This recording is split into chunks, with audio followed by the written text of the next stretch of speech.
Hola México, soy Tito Figueroa y estamos construyendo la industria tecnológica 100% mexicana.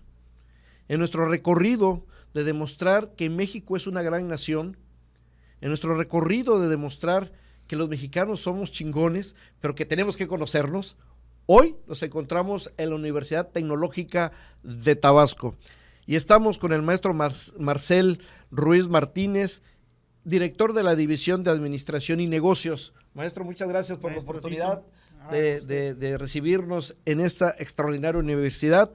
Gracias al doctor Lenin por ese espacio de abrirnos la institución. Y estamos también con el maestro José Alfredo Irineo Mijangos, de la División de Química, un área que desde niño a mí me llamó muchísimo la atención. No estudié química, pero siempre me llamó la atención cuando entramos a los laboratorios ya de secundaria, y siempre la química la tengo en mi cabeza y me llama mucho la atención y me siento muy a gusto de saber que estoy con el director de la División de Química de la Universidad Tecnológica de Tabasco. Maestro, muchísimas gracias. Al contrario, muchas gracias por considerarnos. Como bien decía, la química está en todas partes y yo también soy un enamorado de la química. Rápidamente le digo por favor. En una ocasión una persona que me iba a entrevistar me dice, antes de que entráramos al aire, dice, ¿qué tan importante resulta la química? Le dije, la camisa que traes tiene un color porque se utilizó un tinte, ¿sí?, químico para que pudiera quedar de ese color. Y seguramente hoy usaste un shampoo, utilizaste una pasta dental, traes puesto un perfume, tu calzado está lustrado con productos químicos. ¿Sí? Y no le sigo porque prácticamente la química está en ti. Mi querido maestro, los suizos venden o se posicionaron como el mejor chocolate del mundo. Esta es una pregunta. Sí. El chocolate lo inventó México. Fíjense bien, querido público, el chocolate fue inventado por México y México lo mandó al mundo. Los suizos dijeron, y si le ponemos leche y azúcar, e hicieron el chocolate más sabroso, más llevadero. Pero Suiza no cultiva ni una sola mata de cacao. No conocen el cacao, pues, en mata, en un cultivo. ¿Usan químicos ellos, mi querido maestro? Lo pregunto porque el mejor cacao se produce en México. El cacao de calidad, ese que tiene sabor y que es el que vendemos con mucha pasión los mexicanos. Pero el chocolate, las marcas que conocemos, por ejemplo, de Nestlé, ¿llevan químico? ¿O es cacao nada más, mi estimado maestro? Porque vamos a romper un mito en este momento. Es que la química está en la naturaleza, para empezar. Pues sí. Efectivamente. si hablamos de alimentos, hablamos de química. Una cosa es sintética y otra cosa es natural. Efectivamente. Y luego cuando ya sí tenemos que adicionar sabores, adicionar colores, ya es una química que muchas veces hasta le da estética a un alimento. Tiene razón. Y el sabor muchas veces también lo vamos a dirigir en dos aspectos. Puede ser el sabor, que es el azúcar, ¿sí? Y muchos de nuestros alimentos está muy sabroso y te está refiriendo al azúcar. Pero puedes decir una comida está muy rica y puedes referirte a la concentración de sal. Correctísimo. Sí. Y estamos hablando de sacarosa y de cloruro de sodio, químicamente.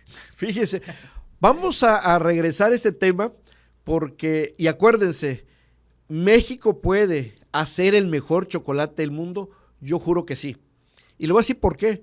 Porque en ese cerebro hay neuronas que pueden echar a andar junto con los alumnos, no solo de esta universidad. ¿Cuántos mexicanos hay que estudian química y que pudiéramos ponerlo como reto? Vamos a hacer el mejor chocolate, o por lo menos igual que el que vende Suiza. Pero ahorita regresamos a ese tema. Yo quisiera ser un poquito respetuoso con los que nos ven. ¿Quién es el maestro Marcel Ruiz? ¿De dónde es? ¿Su niñez? ¿Qué estudió?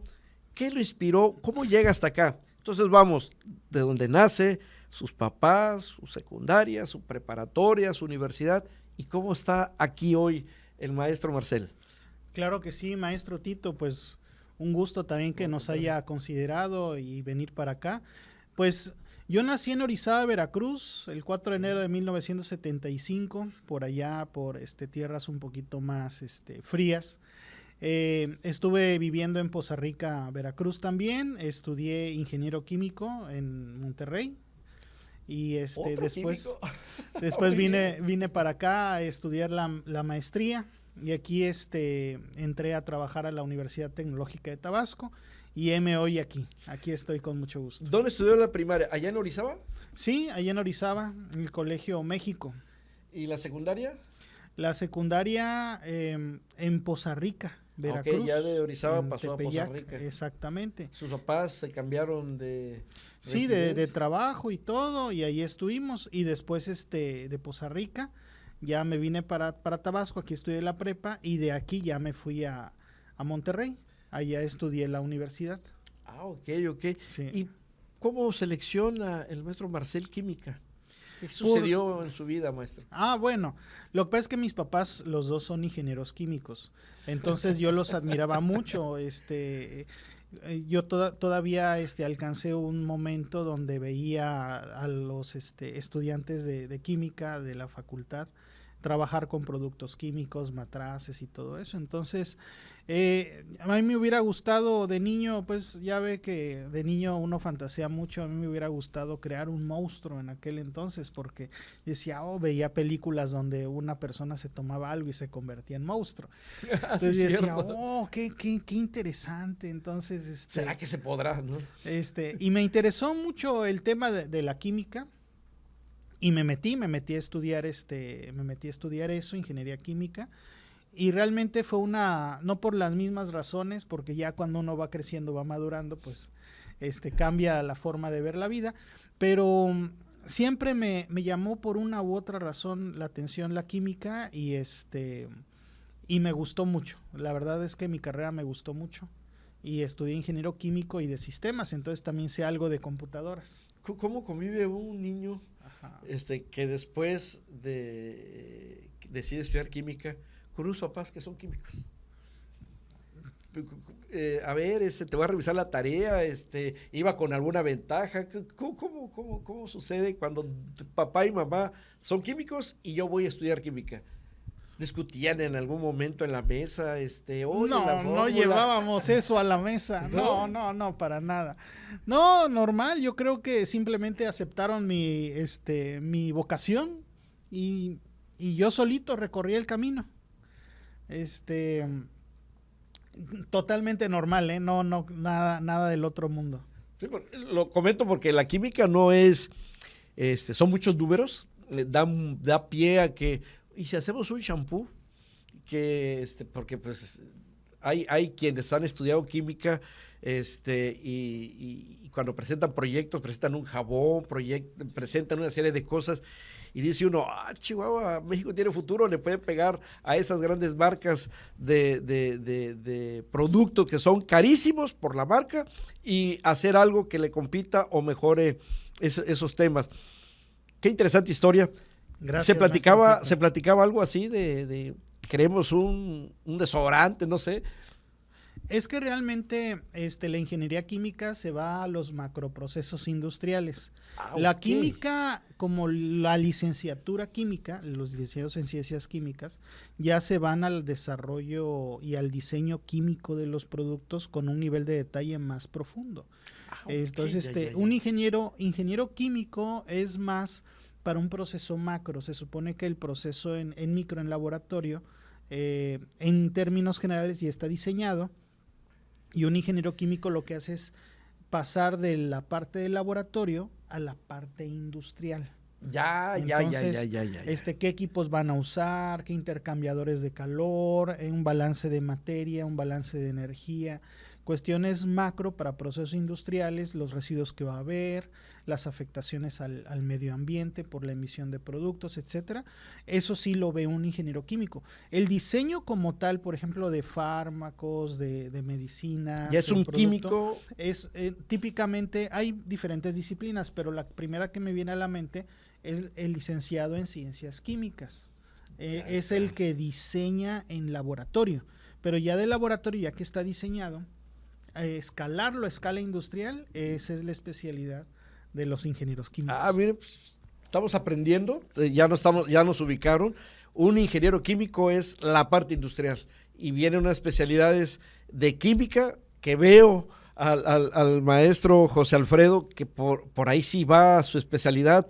Maestro, pero platíquenos primero, ¿de dónde es el maestro José Alfredo? ¿Dónde nació? ¿Dónde estudió su primaria, su secundaria? ¿Quién es el maestro? ¿Qué debe saber México del maestro José Alfredo? Maestro José Alfredo. Mire, nací en 1973.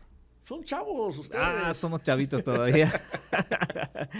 en un ranchito en el municipio de Juchitán, en Oaxaca. Sí, un pueblito muy bonito al cual creo que le agradezco incluso todos los valores, porque se cultivaron en esa familia de campesinos, ¿sí? Que eran mis abuelos y mis padres. Incluso yo a los 2 años de haber nacido es que hacemos el viaje a Tabasco, exclusivamente a Villahermosa. ¿A los 2 años? Yo tenía 2 años. 2 años, sí, 2 años de vida. Efectivamente, pero recordemos que en los tiempos de la primaria, sí, teníamos dos meses de vacaciones. Y entonces esos 2 meses era regresar a ese lugar. Es un lugar muy bonito, con mucha naturaleza, hay un río que pasa muy cerca de la casa, entonces mucha vegetación. Y yo cada vez que regreso a ese lugar me vuelvo a emocionar como cuando niño. Por eso creo que ahí es donde nace el gusto por la naturaleza, sí, los animales, incluso pues bueno, en aquellos entonces pues era el cultivo del maíz, el cultivo del frijol, el tener el ganado cerca, tanto las gallinas y demás, toda esa parte de la convivencia con la naturaleza, y es donde prácticamente se forman con los valores de esa familia mexicana. Claro, que precisamente te hace convivir y compartir el día a día, ¿no? Entonces, con la parte de la estructura de una familia que va con los hijos muy respetuosos hacia los adultos, que en este caso los abuelos, los tíos, los padres, ¿no? Entonces, se forja ahí prácticamente los valores de este ser humano, que hoy aquí me presento con ustedes. Y de ahí que ya estamos en Tabasco, teniendo 2 años, bueno, empieza también a ejercerse una inquietud en ese pequeño niño, con la idea de la parte de la naturaleza. Seguimos por esa parte. Fíjate que la cuestión de cómo empatar la química de repente con la naturaleza, yo recuerdo que mi niñez aquí ya en Tabasco era acercarme hacia los insectos. Mis papás guardan mucho en su memoria mi atención hacia las hormigas. Okay. Hacia las hormigas, porque incluso podía distinguir la función de unas hormigas que eran las rojas y las hormigas las negritas, ¿no? Sí. Y actúan de manera distinta, y entonces yo me dedicaba a crearles puentes, a crearles obstáculos y demás a las hormigas, y veía cómo resolvían al final de cuentas. ¿Qué edad tenía, maestro? Pues hablábamos de quizás de 4 o 5 años, quizás que ya podía. Fíjate que hablabas también de la cuestión de estudio. Yo no fui al kinder. Yo tampoco, porque, ajá. Yo sí. Usted, no. Sí. Porque la maestra Hilda, atendía a todos los niños que vivíamos ahí cerca y hacía su grupo de niños, y con ella recibimos esa educación que fue de kinder. Sí, no propiamente que fuimos a una escuela, sino íbamos a la casa de la maestra Hilda, donde empieza a fortalecer también los valores. Muy importante la función que hizo la maestra Hilda, porque después de ya que estábamos listos para ir a la primaria, entonces íbamos a la escuela José Narciso Rovirosa, en la colonia Rovirosa, porque estábamos ubicados nosotros, nuestra vivienda en la colonia Lindavista, en la calle Ernesto Malda. Y entonces de ahí caminábamos hacia nuestra escuela primaria José Narciso Rovirosa, donde básicamente ahora se empieza a potencializar la parte del contacto a la naturaleza. Ahí empiezo a utilizar ya jeringas de las que tenían en casa, ¿verdad? Sí. Sí, de las que tenían en casa, y empiezo a utilizar antibióticos, y me gustaba inyectar a las iguanas, inyectar a todos los, le digo que empiezo con los agarraba toloques, los tenía ahí un rato, les ponía antibiótico, por si tenían alguna enfermedad. Claro, por si. ¿Sus papás qué especialidad tenían o cómo tenía jeringas? por el uso de la... una inyección. Sí, exacto, sí, claro. Para mí, claro, todos los residuos de ellos, para mí era mi materia prima. Ya está. Ir generando conocimiento ahí con ellos, ¿no? Entonces te digo, mi niñez está muy ligada hacia los insectos, hacia la parte de la naturaleza y la química que ya se manejaba ahí en casa, ¿no? Era muy importante. Bien. Entonces, estudia la primaria. Yo no estudié kinder, y porque antes no era obligatorio el kinder. Claro. Entraba uno a la primaria y listo. Entonces, usted estudió la primaria, secundaria, preparatoria, y la carrera aquí en Tabasco.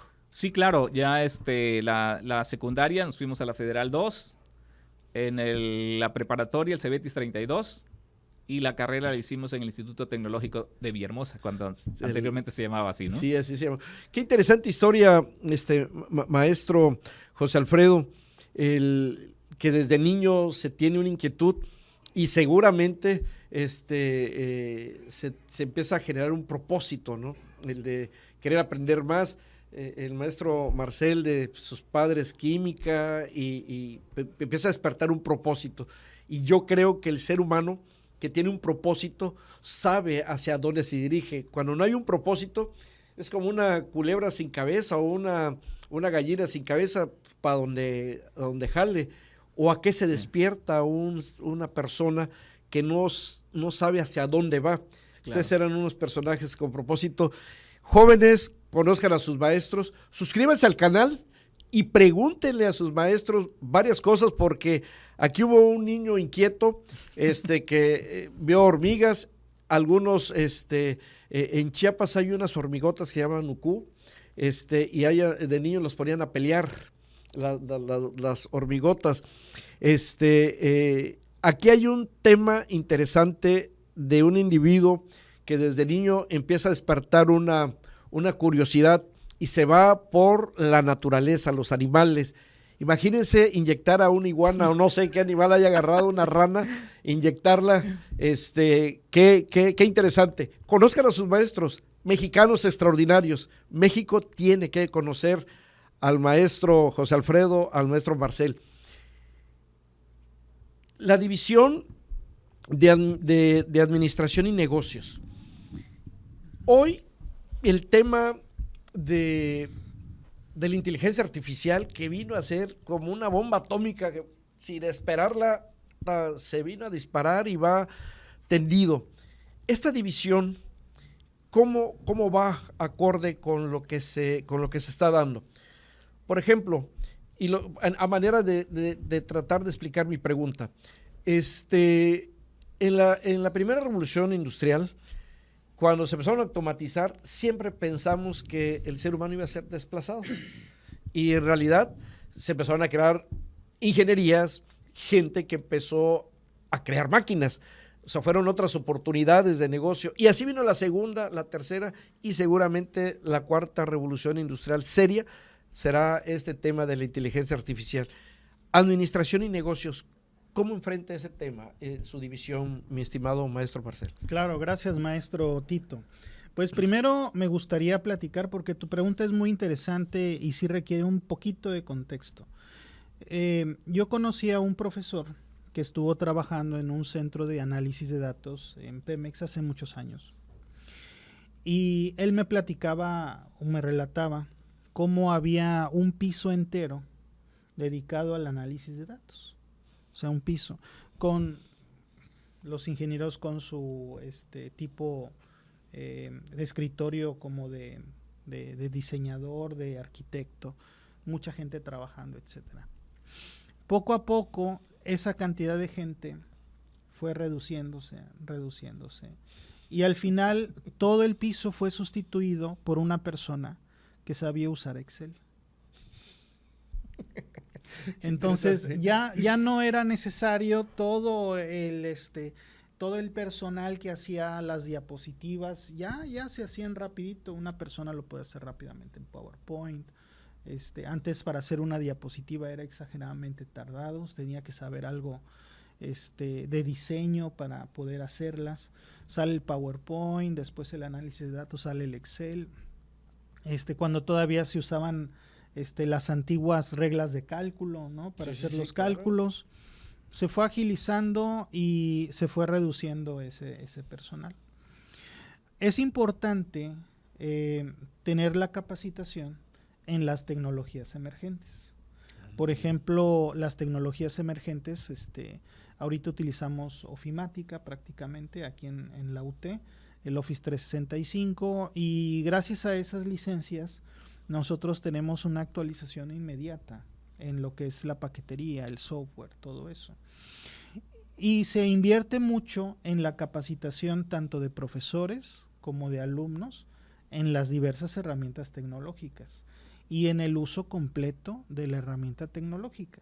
¿Por qué? Porque tú puedes tener una calculadora de esas científicas que te pueden vender y a lo mejor tú sabes usar el 5% de esa calculadora realmente, o sea, no le sacas provecho a todo lo demás. A lo mejor tú compras la licencia del Office 365 para tu empresa, para tu negocio, y a lo mejor de todo lo que pagas realmente ocupas el 1 o el 0.5%. Y hay cosas más rápidas y más eficientes de hacer las cosas, tanto en las herramientas tecnológicas y en los negocios, y la automatización, simplemente que el que no lo sabe hacer, la empresa que esté a cargo de esa persona, pues simplemente va a sufrir. La ignorancia es muy cara, es como que el elemento más caro que hay.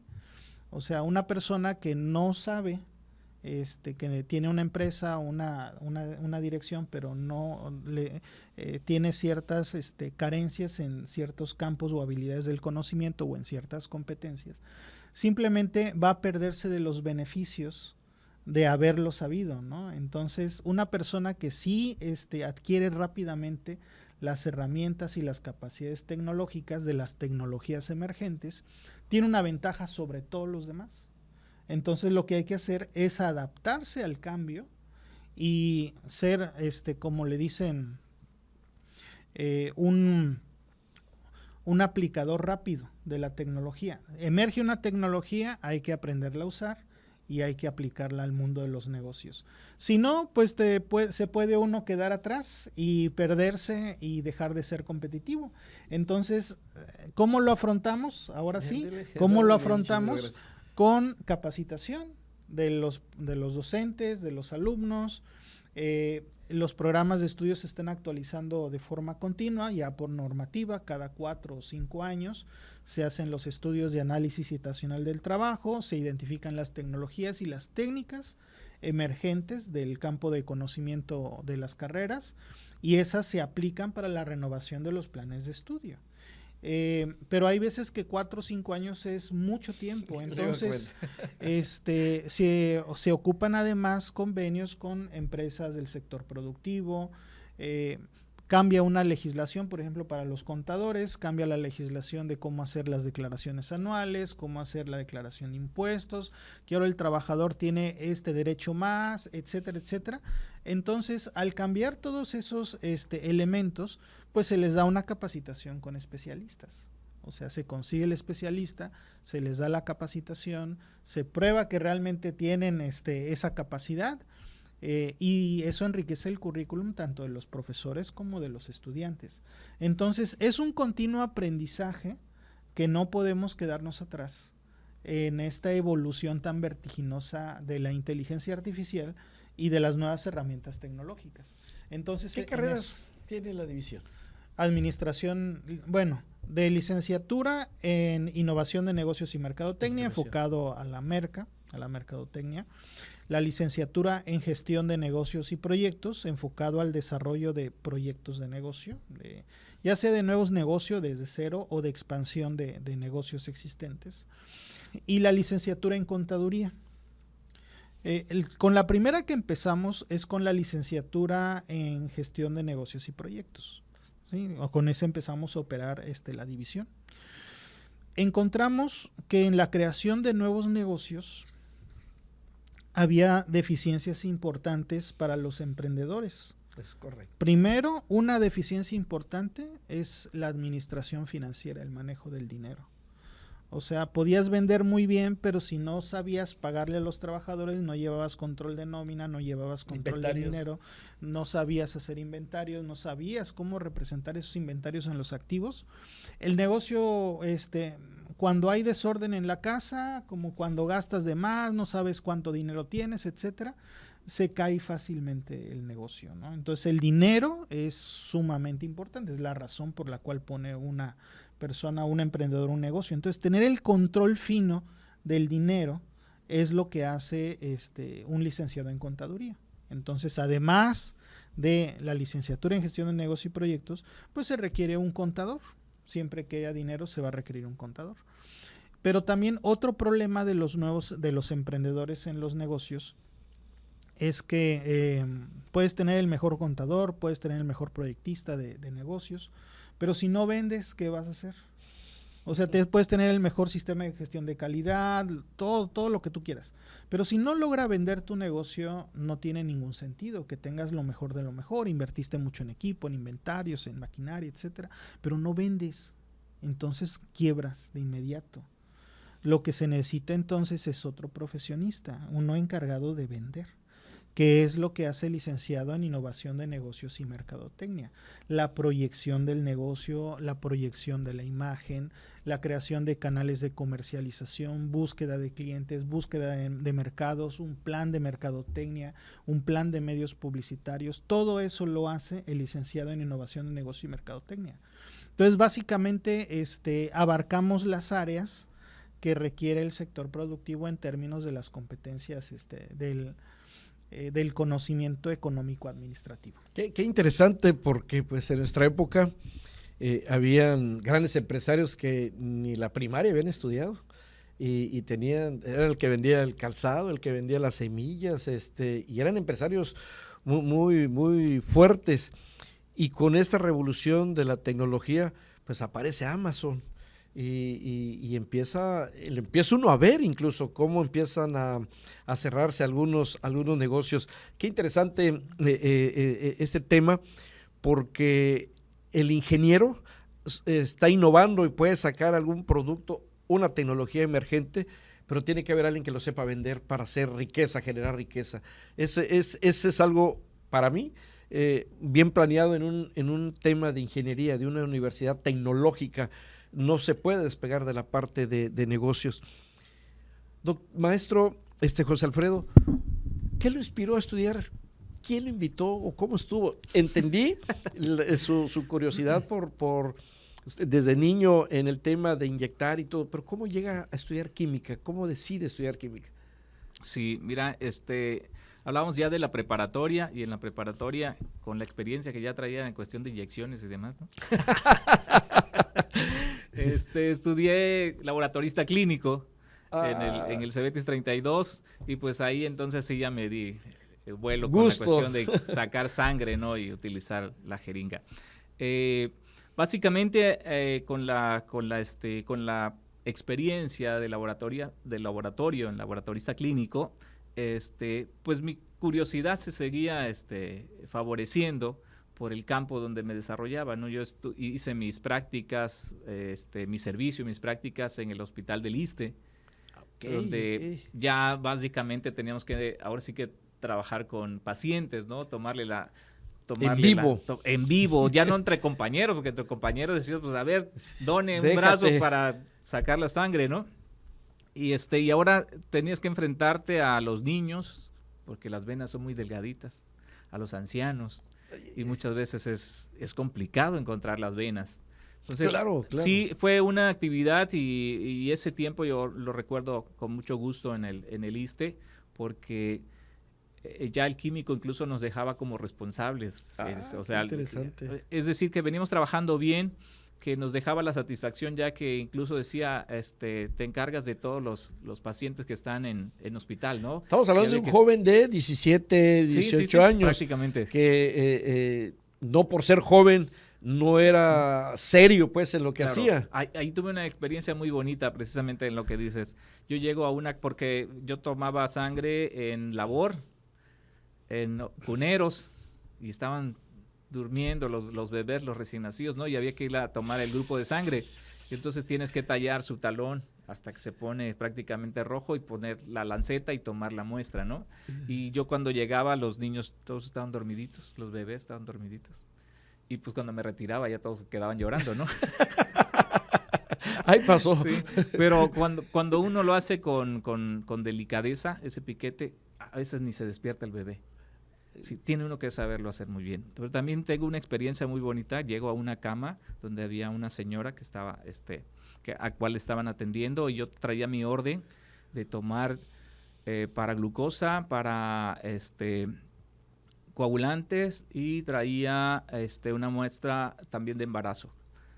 Entonces, cuando llego con mis tubos, y además me seguían ya los chicos que estaban de los primeros cuatrimestres, ya eran mis seguidores ahí. Yo iba a tomar las muestras y ellos se iban viendo lo que yo iba haciendo. Llego a esa cama y estaba la señora acostada y al parecer su esposo ahí estaba sentado, ¿no? Entonces, cuando nos vio, dijo, alto, alto, alto, ¿qué piensan hacer ustedes? Le dije, pues traigo una orden aquí para tomar. Dijo, ¿pero quién va a tomar la muestra? ¿Ustedes niños? Le dije, yo. Y dijo el señor, no, aquí que venga una enfermera, ¿no? Para tomar la muestra. Pero me ayudó que la señora que estaba acostada dijo, déjalo. Y yo lo único que dije, mire, yo lo primero que hago es tocar la vena. Si logro tocar la vena, entonces meto la aguja. Si no logro tocar la vena, no meto la aguja. Y dijo el señor, bueno, va. Entonces sí, con nerviosismo, desde luego. Sí, y con claro, la presencia del pues es su señor. Sí, puse el torniquete y empiezo. Dije, a la primera dije, pues aquí está la vena, ¿no? Dije, voy. Y entonces meto la aguja y rápidamente, por capilaridad, se viene la sangre, ¿no? Cuando uno estalla en la vena. Y llegó, y entonces empiezo. Tenía que sacar como 5 mililitros y voy sacando y se me detiene como en los 2 mililitros. Ya no. ¿Dejó de fluir? Sí. Y entonces dije, puedo estar en 2 partes de la vena. Arriba o abajo. Si estoy arriba no hay problema. Puedo meterle un poquito más y extraer. Pero si estoy abajo, le poncho la vena. Dije, ¿dónde estaré? Sí. Dije, bueno, para cualquiera de los 2 puntos donde esté, inclino. Dije, donde quiera que esté, inclino y logro sacar toda la sangre. Quité mi aguja, pasé a los tubos, quité torniquete y demás. Y ahí sí ya sentí un poquito más nervios, ya había pasado. Y donde pasaba yo los tubos de la sangre, me temblaba un poquito. Puse los tapones y demás y le dije al señor, nos retiramos. Dijo el señor, muchas gracias, porque ya habían pasado varias enfermeras aquí. Si no, véale los brazos, dijo a mi esposa. Y sí tenían varios piquetes, lo habían intentado en la mano. Ya es que si no encuentra uno aquí, se va a las manos y demás. Y traía varios piquetes. Y dijo, y quienes lo han intentado, no habían podido sacar la sangre. Entonces, seguí mi recorrido. Más tarde, uno de los técnicos que sí trabajaban ahí en el hospital, llegó y dijo, ¿quién tomó la sangre en la paciente? No recuerdo, la paciente tal. Le dije, pues el que tomó muestras hoy en hospital fui yo. Dices que me encontré a un señor allá en la gerencia, sí, en la dirección del hospital, dice, y estaba diciendo que un muchachito así, pudo tomarle la muestra de sangre a su esposa cuando las enfermeras no habían podido. Se lo estaba diciendo al director, dice, del hospital. Y me dijo, ¿y tú sabes quién es él? Le dije, no, ni idea, pues era un señor que estaba ahí. Quizás el esposo, sí, hijo, sí, era el esposo, pero era el comandante de la policía. No sé qué. Le dije, no, si me hubiesen dicho eso, no me atrevo, ¿no? ¿Qué historia tan interesante, porque el ser joven no significa que no puede ser uno responsable y serio, claro, y sí, que ese trabajo, estamos hablando a nivel preparatoria, el hacerlo. ¿Hubo algún maestro que lo haya inspirado, maestro? De los maestros que recuerdo, pero que, diga, que primero maestro me inspiró, ¿por qué chingón? Creo que a todos nos ha pasado que alguien nos inspira, ya sea de niños o en cualquier momento. Fíjate, y yo creo que es una maestra, más bien, en la primaria, pero que era el dolor de cabeza de todo niño. ¿Sí? Nadie quería llevar clases con la maestra, pero para mi fortuna, y a lo mejor mala fortuna en ese momento. Claro, ¿no? O sea, claro. Se queja uno. Desde la visión del niño, sí. Vivía a 2 casas la maestra de donde yo vivía. Sí. Entonces, y era mi maestra, fue maestra de 1º, 2º, 3º y 4º año.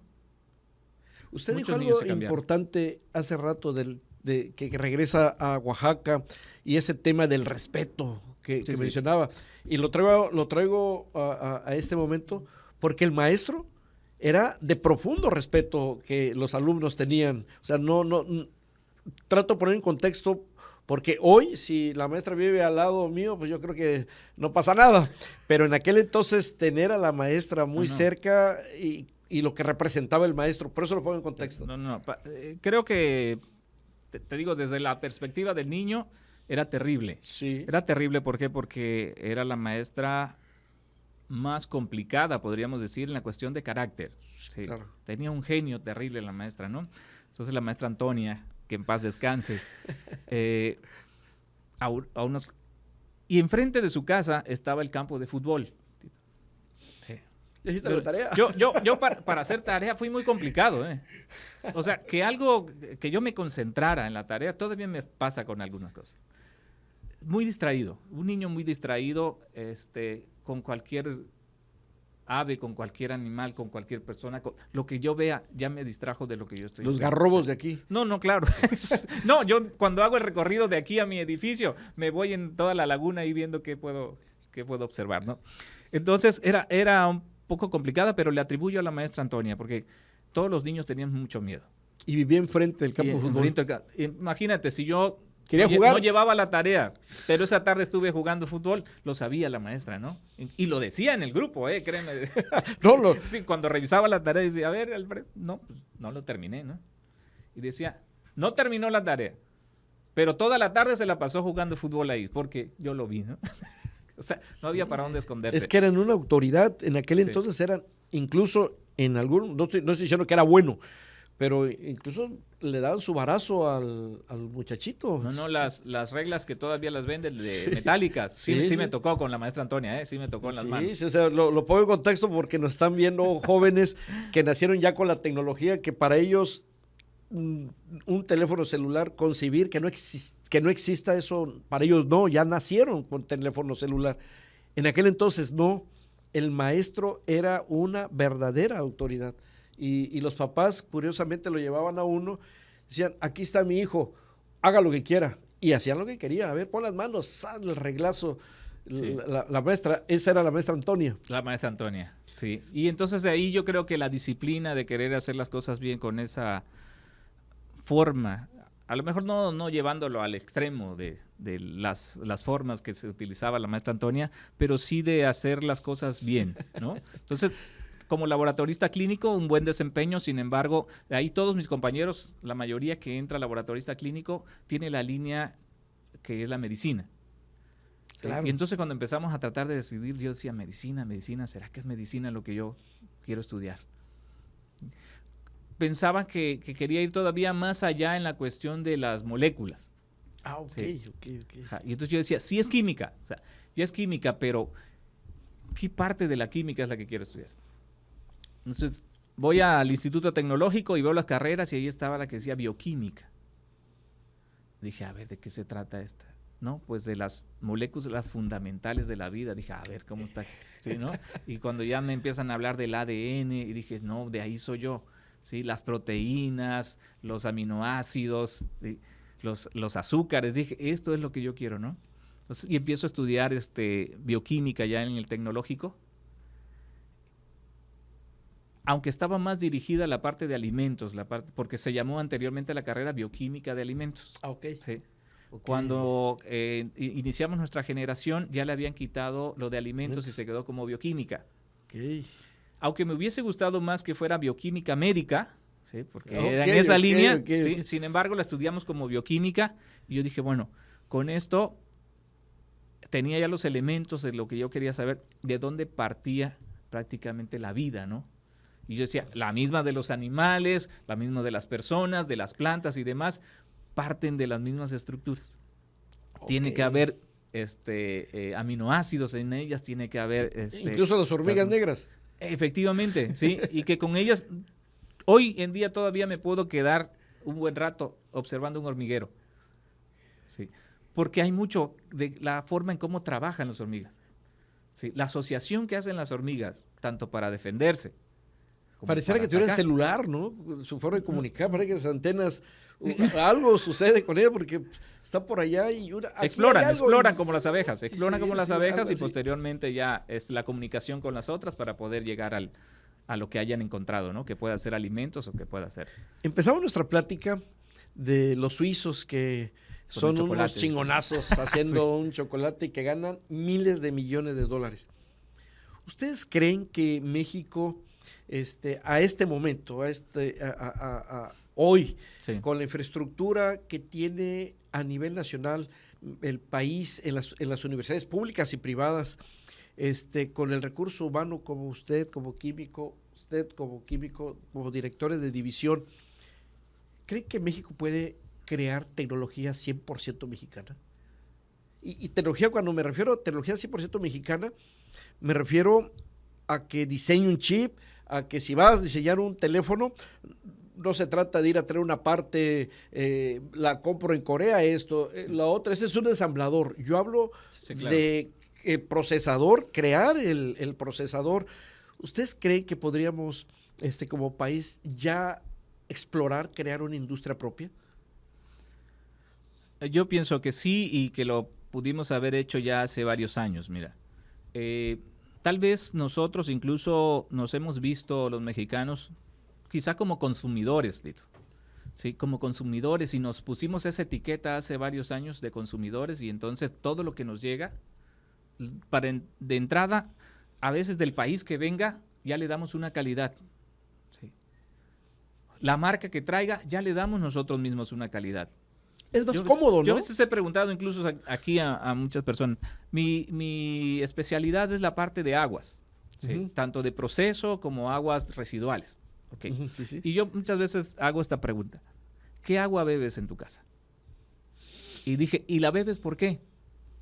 Y me voy a arriesgar a decirte que es por su marca, que has confiado en esa marca. Claro. Pero desconoce su composición. Claro, no, sí, completamente de acuerdo con usted. De acuerdo con usted. Y puedes decir, es que esta me sabe un poquito salada, es que esta me sabe, no sé, esta no me hace daño, dice mucha gente, es que esta no me esponja, ¿no?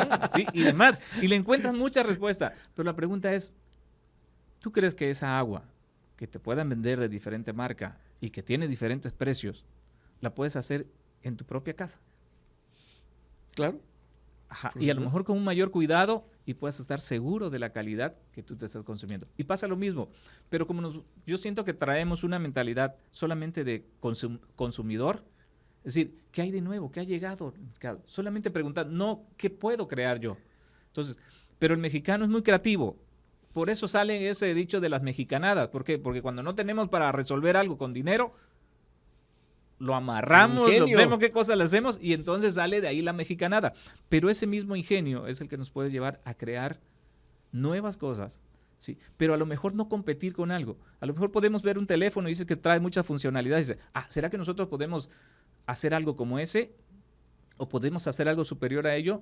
Yo pienso que podríamos decir, ¿y si en vez de hacer un teléfono hacemos otra cosa? Claro, agroindustria, que es un potencial. Sí, definitivamente. Claro. O a lo mejor algo que ni siquiera le vamos a dar el nombre de teléfono, que va a servir también dentro de las funciones que puede hacer, o algo más allá.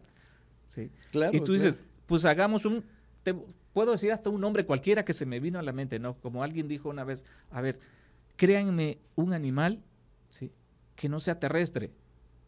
Y alguien empezó a decir, a ver, el animal que tú creaste, ¿cómo es? Y dijo, tiene ojos. Lo eliminaban. ¿Y qué más? ¿Tu animal qué tiene? Decía, tiene patas. No, eliminado también. Dijo, que no sea terrestre. Y entonces a lo mejor en vez de patas tenía que decir un nombre cualquiera, ¿no? Que, sí, claro, que a lo mejor esa es la parte como su extremidad, un aloj. Y sí, dice, ¿qué cosa? No, pues es una extremidad que tiene ese animal que yo estoy pensando, ¿no? Claro, entonces, esas cuestiones son las que tienen que generar el crear algo.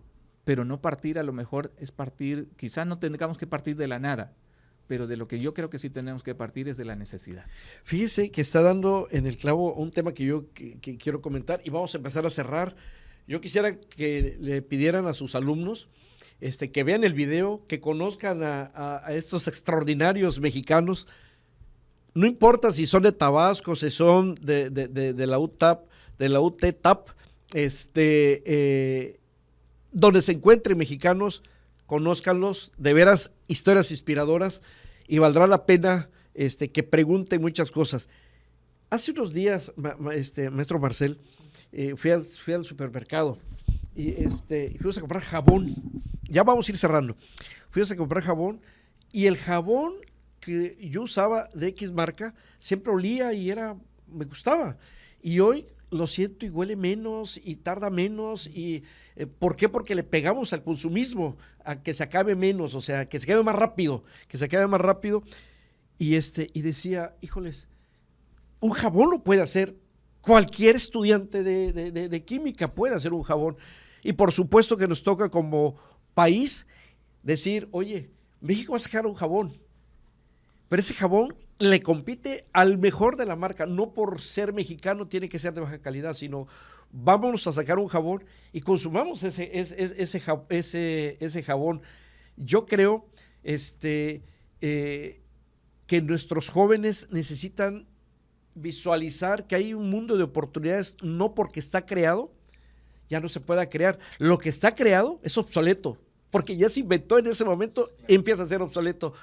¿Cómo ve, maestro? ¿Cómo inspiramos a los jóvenes? ¿Cómo podemos llevar a esta nueva generación que nace ya con la tecnología a decirle, oye, vamos a competir en el mundo porque es momento de que México compita para generar riqueza? ¿Cómo iría eso, maestro? Tenemos 5 minutos. En 5 minutos. No, en menos. 5 minutos para hasta despedirnos e invitar al reto a los jóvenes. Está bien, maestro Tito. Es que nos están haciendo señas de que claro, los chavos ya hay que cortarle. De acuerdo, maestro Tito. Coincido con el maestro Irineo. Hay que partir de la necesidad que uno identifique en el mercado y crear el producto acorde a la necesidad. Está genial esa analogía de los extraterrestres, de algo totalmente nuevo, fabuloso. Yo creo, maestro Tito, que sí, debemos de empezar a pensar en nuestros propios productos y en nuestras propias soluciones y venderlas más al extranjero. Lo digo porque en cuestiones de tecnología, por ejemplo, si me permiten la audacia de decirlo, ahorita somos clientes de la tecnología. Consumidores viles. Sí, redes sociales, software de procesadores de texto, de procesadores de hojas de cálculo. Usamos Google para búsquedas en internet. Somos totalmente consumidores en el ramo tecnológico. Para que eso cambie, porque no es cualquier cosa, o sea, hacer un chip no es cualquier cosa. Ya ve el conflicto que ahorita hay en Taiwán, que entre Estados Unidos y China se están peleando Taiwán porque hace los mejores chips del mundo en parte tecnológica. Y para que alguna potencia alcance el nivel de sofisticación con el que hacen esos chips, se necesitan pasar unos 20 o 30 años. Siendo potencia. Entonces, hay unas áreas del conocimiento donde hemos permitido, si usted me lo dice, adquirir y ser clientes, consumidores, y tenemos ya un retraso desde mi punto y humilde opinión, un retraso muy importante. Entonces, es hora de empezar. De hecho, yo en alguna, me permito decirlo también, en alguna mañanera del presidente Andrés Manuel, él dijo alguna vez algo que se me quedó grabado: deberíamos de tener la capacidad de hacer nuestras propias redes sociales. Ahorita dependemos de redes sociales como Facebook, Instagram, Twitter, todas compañías extranjeras. Tron hizo la propia, lo sacaron de Twitter, dijo, sácame, yo voy a hacer mi red. Exactamente. Y creó su red. Sí. O sea, no porque está creado significa que, bueno, no hay un título que diga exclusividad del mundo. Claro, ya ve cómo, por ejemplo, China hizo su aplicación de TikTok. Bueno, es una compañía de China y tuvo gran éxito. Pues está comiendo a Facebook. Sí. Y Facebook está desesperado, no sabe qué hacer ni con Instagram ni con Facebook, porque TikTok le dio al clavo a la evolución. Entonces, por ahí tenemos que ir, empezar a crear soluciones, empezar a crear a partir de la necesidad, identificar qué podemos hacer para vender esas oportunidades al mercado.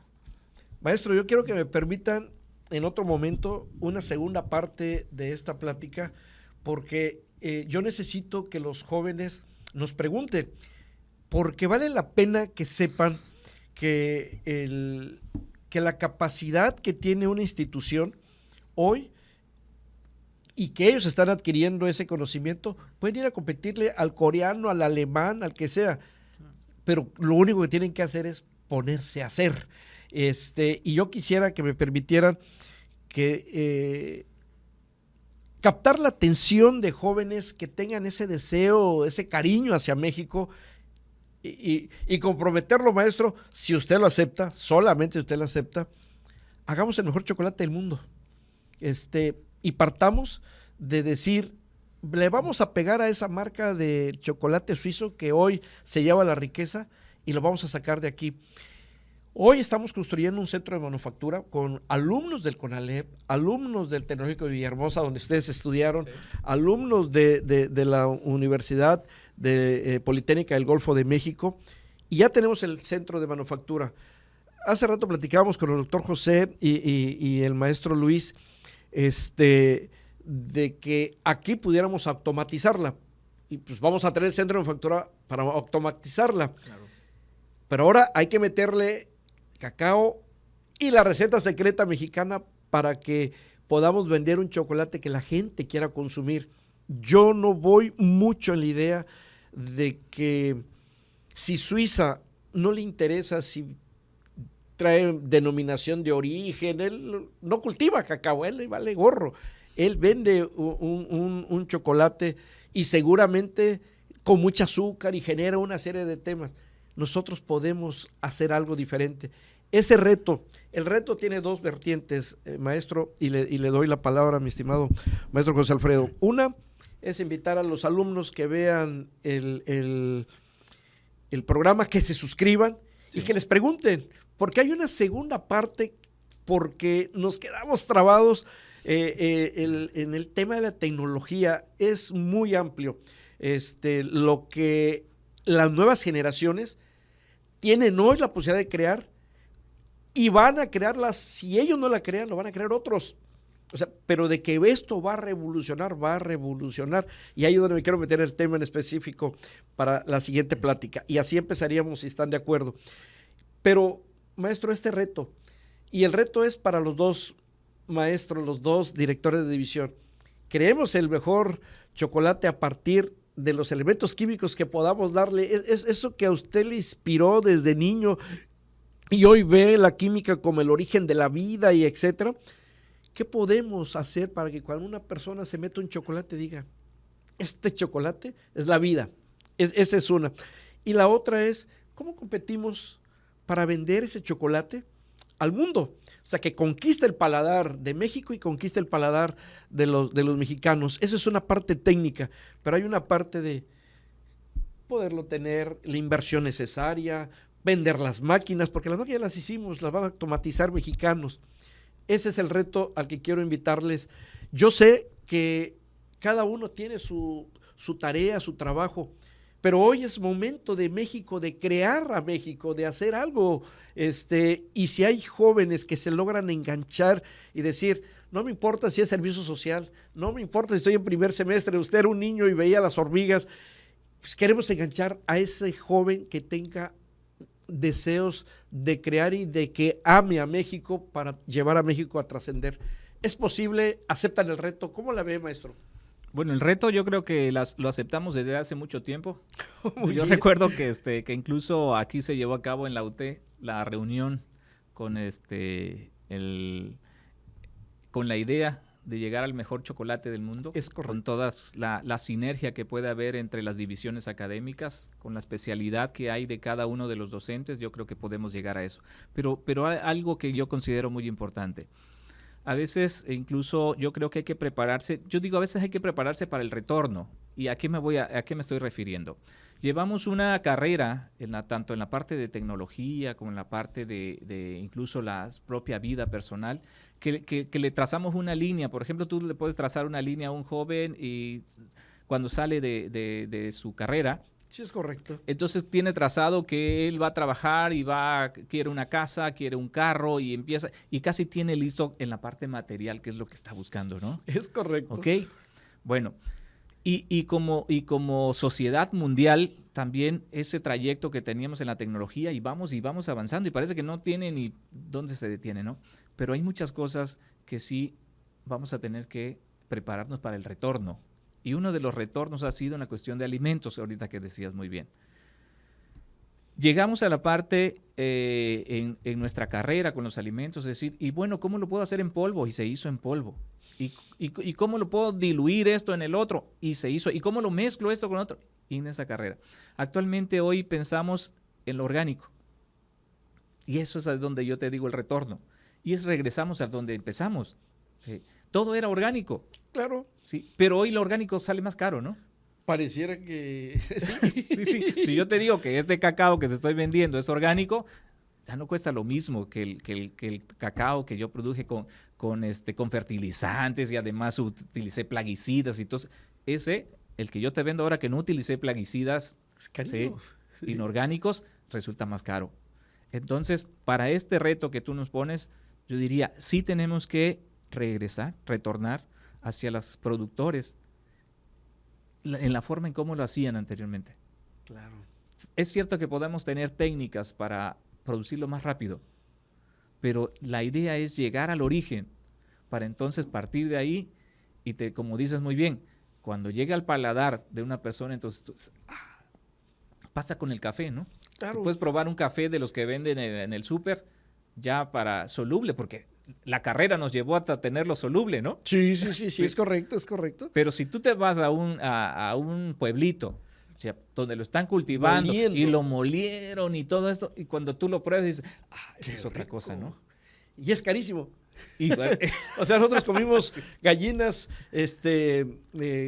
¿cómo se llama el tema de lo que es caro ahorita de comida? Orgánico. Sí. Pues lo teníamos en el patio y comían Eran nada. orgánicos. Qué caro comíamos. Maestro, ¿cómo ve? Le pegamos al reto, porque creo que México, para que México cree en México, tiene que mostrarlo. Y yo creo que hay jóvenes en México que tendrían ganas de participar en un proyecto de este tipo. Claro, cómo no. Por supuesto, como dice el maestro Irineo, hace mucho asumimos este reto y claro, maestro Tito, con muchísimo gusto. Muchísimas gracias. Yo me despido.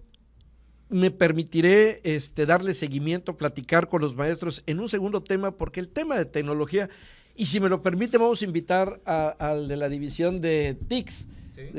Porque es un tema apasionante. Soy su servidor Tito Figueroa. Estamos construyendo la industria tecnológica 100% mexicana. Muy agradecido con el doctor Lenin, que nos abre las puertas de la institución. Y le dejo la voz al maestro José Alfredo y al maestro Maciel Ruiz para que se despidan y le manden un mensaje a los jóvenes. Y ya tenemos un reto, suscríbete y vamos a crear el Centro de Manufactura Chocolatero y vamos a conquistar el paladar de México y del mundo con el mejor chocolate. Muchísimas gracias por la oportunidad, maestro. Le doy a usted la palabra para que pues cierren esta sesión, este programa. Ok, pues muchas gracias por el espacio también que nos han brindado y dirigiéndome a los jóvenes, yo siempre les he dicho como docente, me ha tocado atender a muchos jóvenes ya en la Universidad Tecnológica y siempre les digo que pongan mucho cuidado con sus sueños, porque seguramente ahí van a estar. Entonces, si tus sueños son limitados, ahí vas a estar, Tito. Pero si tus sueños rebasan las barreras que tú mismo te estás poniendo, ahí vas a estar también. Entonces, mucho cuidado con lo que están soñando, traten de ser muy positivos y van a ver que conforme van avanzando los años, se están prácticamente formando ustedes para ese sueño. Sí, gracias. Gracias, pues un gusto que nos hayan visto. Ya los vio el mundo. Mande. Ya los vio el mundo, ya no solo Tabasco, no solo México, ya los vio el mundo, Por supuesto. Extraordinarios mexicanos. Muchas gracias, maestro Tito. Pues bueno, chicos, un gusto que nos hayan visto y claro, hay que seguir los sueños y disfruten mucho la vida, disfruten lo que tienen, disfruten a su familia y luchen por lo que quieren. Un gusto.